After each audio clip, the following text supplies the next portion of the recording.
Hello guys, welcome back to my channel, and today is, what is the day today? No.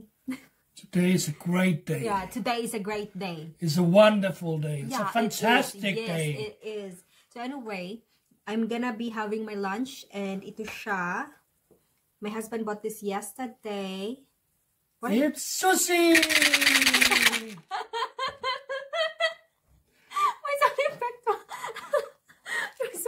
So ito siya guys, and yeah, he bought it yesterday, and ngayon ko lang siya kakainin. And the question is, how much did you buy this in the supermarket? I bought it for 60 krona! Yeah!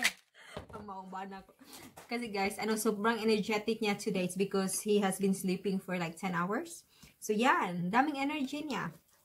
So yon, he said 60 kroner daw. Kayo na ang mag times 7. How much is it in Philippines? So bumili nga siya nito. But the problem is, may nakalimutan siya. Walang chopstick guys. So gaganyanin na lang natin. Or kakamayin. It's fine. It's just gonna be me who will eat it anyway. So ito yung mga may soya, may wasabi, and then my ginger. So I think actually this box is good for 2 people, right? It's like a family. Yeah, I think it's good for 2 people. But anyway, I can eat this all. No problem with that. I love sushi. Oh, hanap ako ng gunting. Wait lang. Raining again.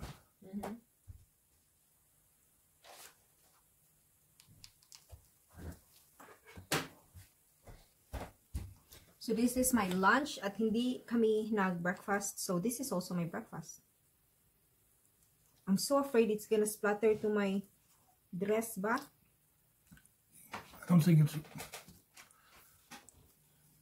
Maybe here. I think you should just do like this. Could you do that? Just twist it. Try daw.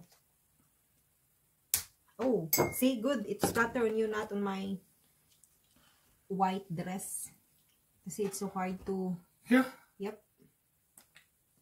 Oh, you're the best in the world. You're such the best man who buy your wife some sushi. Even if you don't want to eat sushi, but you buy it anyway. So, ang kape ko. And another one. Yeah! Yeah, the sushi fish. Oh, no, Martin. Yeah. Yes, you just actually did it. No, I didn't do it. Yes, see? No, I didn't do it. Ah. Return item. Wag ka ganyan. Oh, you're so bad. No, it's already in the here. Oh. We'll never get it off. So I'm sorry. annoying. I'm so sorry. I'm so sorry. I'm so sorry. I'm so sorry. Shucks, itong asawa ko talaga. Oy, batang bibo. You know what batang bibo daw in English? Nobody Just try knows to that. guess. Ah, that's wasabi. Wasabi, yeah! Martin, you're too much, huh? But if you do something like that and I say you're so batang bibo, Martin, so what do you think is batang bibo then? Like just in that context, like, oh, you're so batang bibo. Eh? You could be handsome. Oh, but you know what bata means?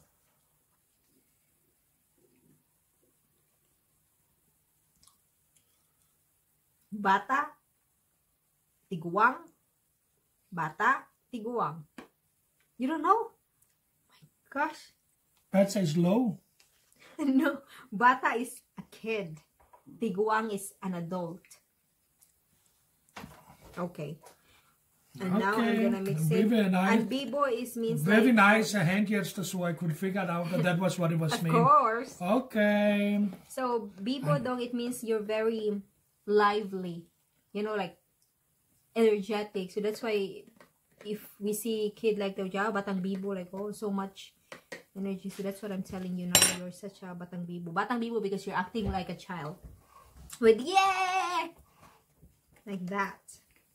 So now guys, let me just start now. I'm gonna start with this one. I don't know what its name, but sarap siya.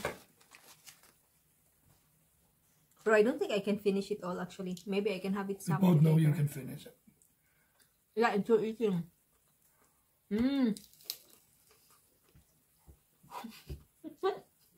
It's so good.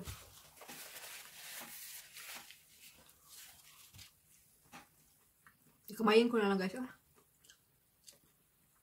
I have not been eating sushi since we came from the Philippines. That was February, right? So it's been so long. And I was really craving for it yesterday. It's February, my God. When did we travel to Philippines then? She got no sense of time. Was it February, March? We went home the 28th of March.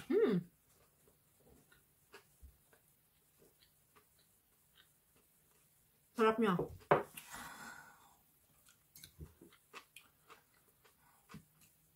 No. Drink your coffee to your sushi, oi! No, it's too spicy actually. Not super, but you know.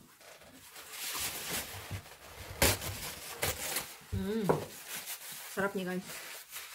Ulit tayo sa malaki. At wala tayong chopstick because Martin forgot to ask for it. Oh. What to do now? Oh!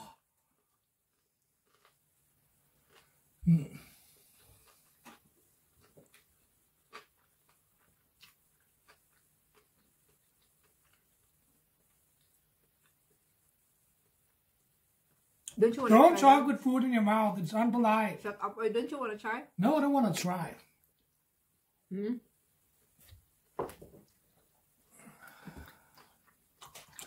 Sarap niya. And actually really convenient to buy it this way because it's cheap. And then it's just me who's gonna eat it anyway. Instead of actually going to a restaurant and eating it there and all.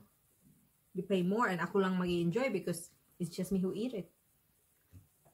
But what about the quality? Is the quality not as good as in the restaurant? I think it's same. I don't know. Oh, talking with food in the mouth again. Same. I got a question maybe for our next YouTube video. Why is Filipino talking with food in the mouth? Is it a culture thing? We are multitask people. We eat, we talk, we drink, we smile. That's fine, but do you have to be unpolite? And a side question, is it unpolite to talk with food in your mouth or is it just jokes? Comment below, please. Martin, you got so much energy though. Go back to sleep though. Question again. Can you train your wife to not chew, eat with food in the mouth and talk at the same time? Can it be done? I'm getting annoyed now. Don't. I'm leaving. Okay, good. Are you gonna sleep now? I think you should just sleep. Be quiet. Don't be noisy there, huh? Oh, I'll put on a headset. Good. And listen to some death metal. Yeah, that's his music, guys. It's always metal music. Oh my god. So kung nagtataka kayo bakit wala akong chopsticks, nakalimutan ni Martin. So anyway, I'm just gonna eat it by hand. Who cares, right? I mean, it's still gonna be the same taste anyway.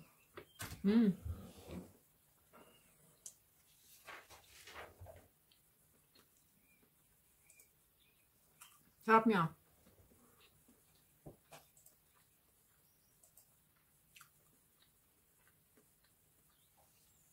Ang hindi ko talaga gusto no sa sushi, itong ganito ay itong may green.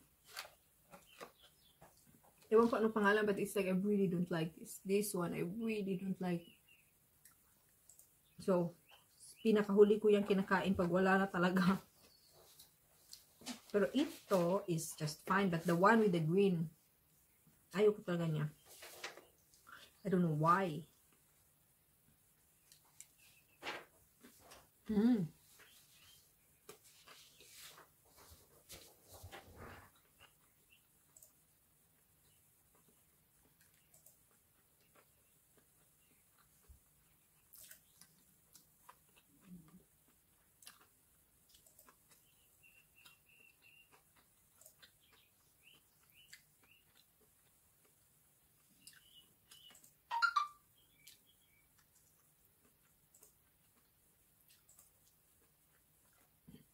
Try ko itong Oy, my gosh. Ang hirap talaga walang chopstick, guys.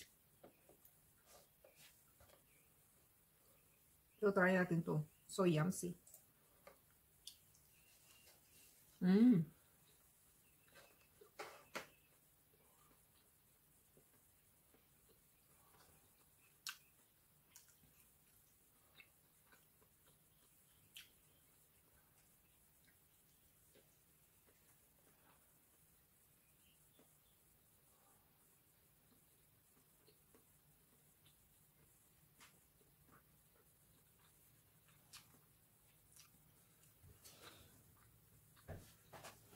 Kuha na ako mga iinom.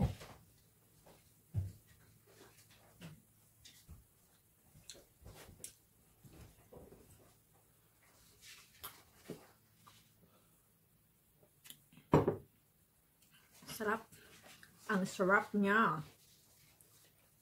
Pero I don't think I can eat it all. So, I will save some of it and I will have it as a snack later. Mmm.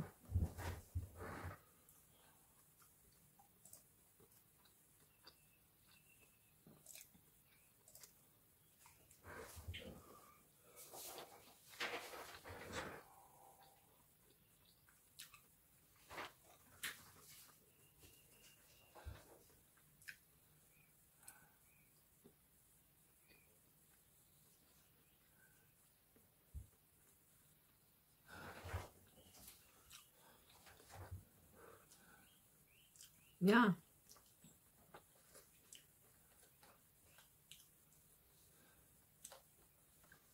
I'm done, guys. Busog na talaga ako, ah. It's because I have not been eating breakfast. Tapos biglang kumain ako ng ganito dito sa makichan ko. So, I'm done. So this, I still got 1, 2, 3, 4, 5, 6, 7, 8, 9. 9 pieces left. So, pwede ko siyang pang snack later. So, yun.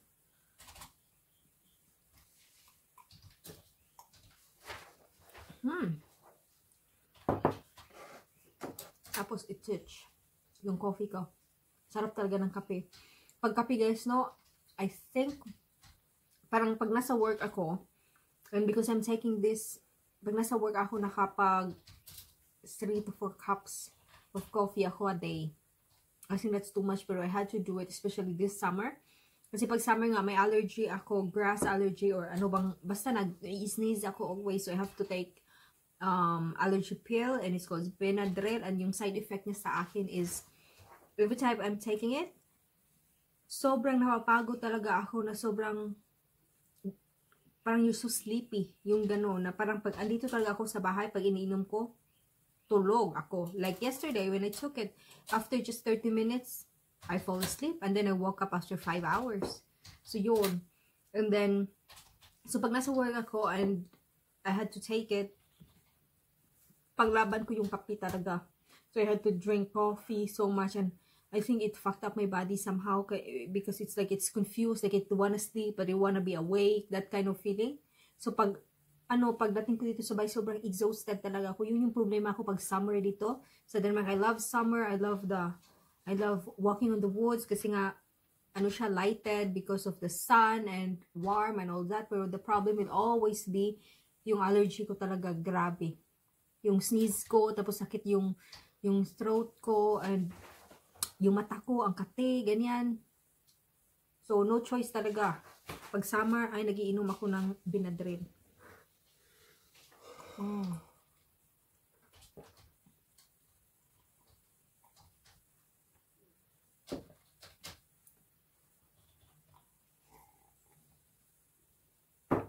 Sarap niya. So, anyway guys, yun. Thank you so much for watching. Thank you so much for supporting my channel. And I promise I'm gonna do the same too. So, yun. Have a very, very nice day.